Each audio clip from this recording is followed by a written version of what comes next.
Imagine you're standing in front of an audience, ready to deliver a speech. You're in a competition, and there's only contestants and judges in the audience, no one else.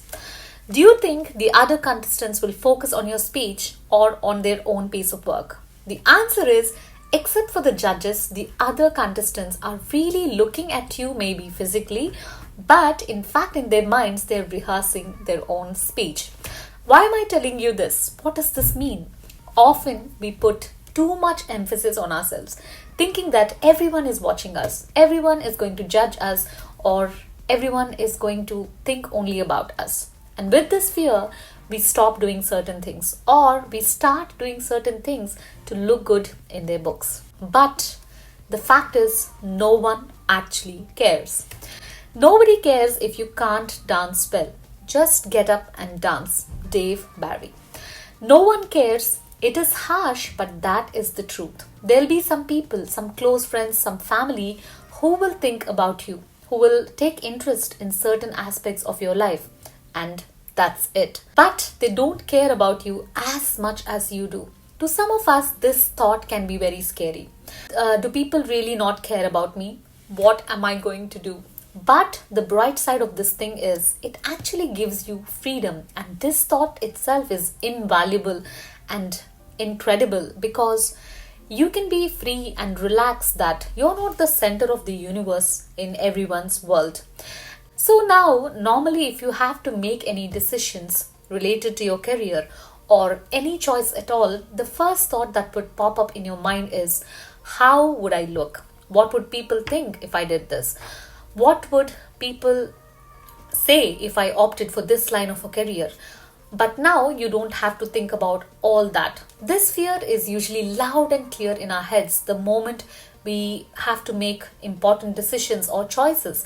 But when you recognize the fact that you're not the center of everyone's universe, it gives you some relaxation and it gives you the freedom to think about the things in your own way. Think about them in your own perspective, whether you like it or not, whether it will be beneficial for you or not in the long run. And the fear of being rejected is what we base most of our decisions on, and we are insecure in a lot of ways, and we want to be acknowledged, we want to be approved for the person we are. And most of our decisions are based on what will look good rather than what we actually like. And we assume that others will find fault with us. In fact, no one judges us more than ourselves. We are our biggest critic, and everyone has something on their mind already and something more important to think about than you.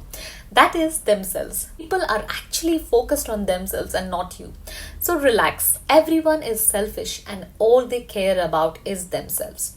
And the only reason you care is, in many ways, we were drugged when we were young. We were brought up to need people. For what? For acceptance, approval, appreciation, applause. Anthony de Mello. The only reason we seem to care is because we need the approval of people. We need people to like what we are, to like what we are doing, to like what we have achieved, so on and so forth. From childhood, we have been programmed to seek approval because it gives us some kind of an adrenaline rush, some kind of a high when we are appreciated by our parents, our siblings, our teachers. So we go on wanting more. And now we are addicted. And when we fear that we might fail, it results in negative things like depression, withdrawing from people, and a lot of other things. So how can you stop caring? Sometimes the solutions to our problems are within the problem itself. We know that we are addicted to this approval thing. So the best way to stop caring is to be rude and cut off all ties with it. Almost always, it's not the people's expectations which are driving us to do a certain things, but our own need to be recognized, to be praised, or even be seen that will drive us to make some decisions. So recognizing those instances and not acting upon those impulses is the only solution we have right now to this approval drug. Observe your thoughts. And you'll be surprised how many of your thoughts are based on approval rather than your own interests. And in most cases, When you're seeking approval, people will recognize it and they will give it to you. But almost always it is fake. So ultimately, we are striving for some approval which isn't even real. So, why we bother in the first place? So, when you stop basing all your decisions on approval, you will become authentic and true to who you really are. Because almost always our suffering comes from our attachment to false things. And truth is what will liberate us and will bring out our true self. So, I hope in this video it made you understand why you shouldn't seek approval for everything in your life and try to be true to who you are. So, I'll see you in this video right here. Until then, take care.